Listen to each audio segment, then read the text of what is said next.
ஜெர்மனியில நத்தார் கொண்டாட்டம் கொண்டாடி கொண்டிருக்கின்ற ஆயிரக்கணக்கான பேர்கள் இருக்கிற இடத்துல ஒரு கார் வேகமா வந்து 400 மீட்டர் தூரத்துக்கு இருக்கிற எல்லாரையும் அடிச்சு தூக்கி எறிய 60-70 பேர் பயங்கர காயமடைந்து வைத்தியசாலையில் இருக்கு. இந்த வீடியோ எடுக்கிற இந்த நேரத்துல 2 பேர் மரணம், ஒரு சின்ன குழந்தை உட்பட. இந்த செய்தியை தான் இன்றைக்கு பார்க்க போறோம். இந்த வீடியோவில் கடைசியில் ஒரு மிக முக்கியமான விடயத்தை உங்களுக்காக நான் வச்சிருக்கிறேன். பாருங்க, நான் தான் உங்கள் நண்பன் சீனா சிவவினோபன். வினோத தோணிய பயணம் இன்றைய தினம் ஜெர்மனியில் மக்டபுக் என்கின்ற நகரத்தில் 20ஆம் தேதி 12ஆம் மாதம் 2024 நேற்றைய தினம் வெள்ளிக்கிழமை பின்னிரம் 7 மணியை நோக்கி போகும். இப்ப பின்னிரம் 7 மணி.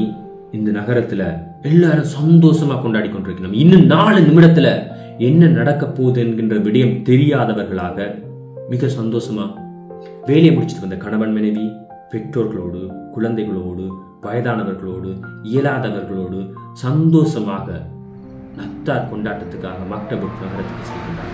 இந்த 4 நிமிடத்துல ஒரு 50 வயது சவுதி அரேபிய நாட்டைச் சேர்ந்த ஒருவர் ஒரு புதிய காரை வாடகைக்கு எடுத்துக்கொண்டு அந்த இடத்துக்கு வருகிறார்.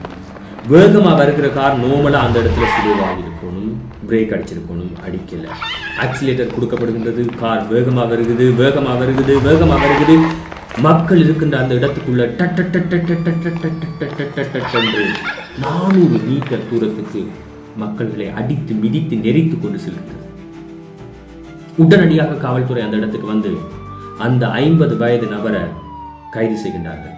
அந்த இடத்துல காவல்துறை கண்டுபிடித்த ஒரே ஒரு விடயம், இது விபத்து கிடையாது, திட்டமிட்ட செயல்தான். அரசியல் காரணத்துக்காகவா அல்லது வேறு தீவிரவாத காரணத்துக்காகவா அல்லது தனிப்பட்ட விரோதம் காரணமாகவா என்பது இன்னும் கண்டுபிடிக்கப்படவில்லை. ஏனென்றால் சில மாதங்களுக்கு முன்பாக எஸ்என் நகரத்துல ஒரு தனி நபர் தன்னுடைய மனைவியை தன்னிடமிருந்து டிவோர்ஸ் வாங்கி பிரித்து விட்டார்கள் என்ற காரணத்தால தன்னுடைய வாகனத்தை எடுத்துக்கொண்டு ஒரு கடைக்குள் சென்று அடித்து அங்கிருக்கின்ற அனைத்தையுமே துவம்சம் செய்தார். அப்படிப்பட்ட ஒரு தனிப்பட்ட காரணமா என்பதும் இன்னும் கண்டுபிடிக்கப்படவில்லை. காரணம் என்னவென்றால் சவுதி அரேபிய நாடே ஏன் இப்படி நடந்து விட்டது என்கின்ற ஒரு வருத்தத்தை தெரிவித்திருக்கின்றது. ஜெர்மன் அரசாங்கம் மிகப்பெரிய அதிர்ச்சியில் இருக்கின்றது. மீண்டும் ஒரு தீவிரவாத தாக்குதலா என்கின்ற மிகப்பெரிய அதிர்ச்சியில் இருக்கின்றது. இந்த 50 வயது நபர் ஒரு வைத்தியர். 2006ஆம் ஆண்டே ஜெர்மனிக்கு வந்த ஒரு நபர். அது மட்டும் இல்லாமல் அரசியல் துறைக்குள்ளேயே இருக்கின்ற ஒரு நபராக சொல்லப்படுகின்றது. அது மட்டுமல்லாமல் மத தீவிரவாதத்துக்கு எதிரான நபராகவும் சொல்லப்படுகின்றது. இவ்வாறு எந்த ஒரு காரணமும் இல்லாத ஒரு நபர் வாகனத்தை எடுத்துக்கொண்டு இப்படி வயதானவர்கள், குழந்தைகள், பெண்கள், ஆண்கள், விற்க வந்தவர்கள், வாங்க வந்தவர்கள் என்று யாரையும் பார்க்காமல் இடித்து தருகின்ற ஒரு மனநிலைக்கு செல்கின்றார் என்று சொன்னால், நாம் நம்மை சுற்றி இருக்கின்ற நண்பர்கள், உறவினர்கள் மட்டுமில்லாமல் எதிரில் இருக்கின்ற தெரியாத நபராக இருக்கட்டும், முடிந்தால் அன்பு செலுத்துவோம். ஆனால் ஆத்திரம் கொள்ளாமல் இருப்பதுதான் மிகப்பெரிய மனிதாபிமானம் என்பதை இந்த வீடியோவின் முடிவில் நான் உணர்ந்து கொள்கின்ற விடயமாக அமைந்திருக்கிறது.